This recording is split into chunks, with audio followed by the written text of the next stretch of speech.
ምክንያቱም አንዳንዴ ሰዎች ታማኝነታቸውን ከሚያረጋግጡባቸው ነገሮች አንዱ ምንድነው በመለወጥ ወይም ደግሞ ይሄን አድርጊ ይሄን አታርጊ ከማለት ይልቅ ከነ ማንነትሽ ወዶሽ አክብሮሽ ማንነትሽን መርጦ እያደነቀሽ ስትኖሩ ታይዋለሽ ማለት ነውና ጊዜውን ነው የሚሰጥሽ ማለት ነው። ጊዜ እንግዲህ በዚህ ዘመን እንደምናውቀው እጅግ በጣም ውድ ነው።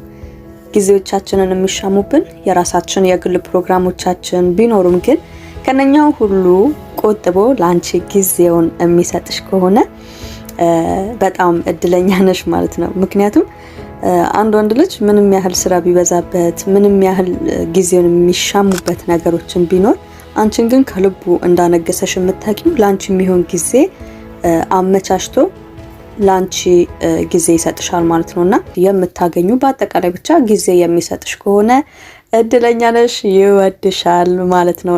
ለሆኑት ነገሮች በሙሉ ትልቅ ክብር ሲሰጥ ታይዋለሽ ማለት ነው። ላንቺም እንደዛው ለሐሳቦችም ለምርጫዎችም ዋጋ ይሰጣቸዋል ማለት ነው። ያንቺ የሆኑትን ሰዎች፣ ወዳጆች፣ ጓደኞች እንዲሁም ደግሞ ሐሳቦችሽን እንዲሁም ምርጫዎችሽን ትልቅ ዋጋ ሲሰጣቸው ታይዋለሽ ማለት ነውና በሁለተኛው ነጥቤ ያስኩልሽ የግርሽን እያንዳንዱን ነገር አይረሳም ማለት ነውና ይሄ ሆነ ማለት የምታረጋግጪው ምንድነው ያ ወንድ ከልቡ እንደሚሰማሽ ጊዜውን ሰጥቶሽ እየሰማሽ እንደሆነ የምታቂበት ምልክት ነው ማለት ነው። እንደውም አንዳንድ ነገሮችን እንደመቆጣጠር አይነት ነገር ታያለሽ። ይህ ማለት ነው ጠባቂሽ ነኝ አለሁልሽ አይነት ስሜት እንዲሰማሽ ባንቺ ላይ ማድረግ ሲጀምር ታይዋለሽ ማለት ነው። ለምሳሌ አንድ ላይ ጊዜ ያሳልፋችሁ አይነት ነገር ከሆነ ወደ ቤት ስትገቢ ሰላም ገባሽ ወይ ቀንሽ እንዴት ነበረ አለ አይደለ ያንቺን ሰላም በአንድም በሌላ መንገድም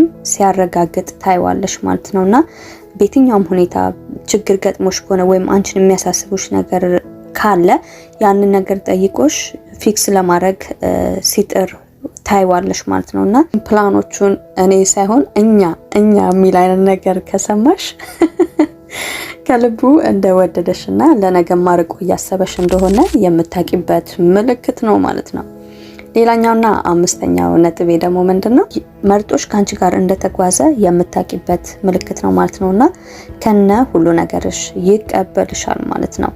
ሌላኛውና ስምንተኛው ነጥቤ ደግሞ ከሰዎች ጋር ያስተዋውቅሻል።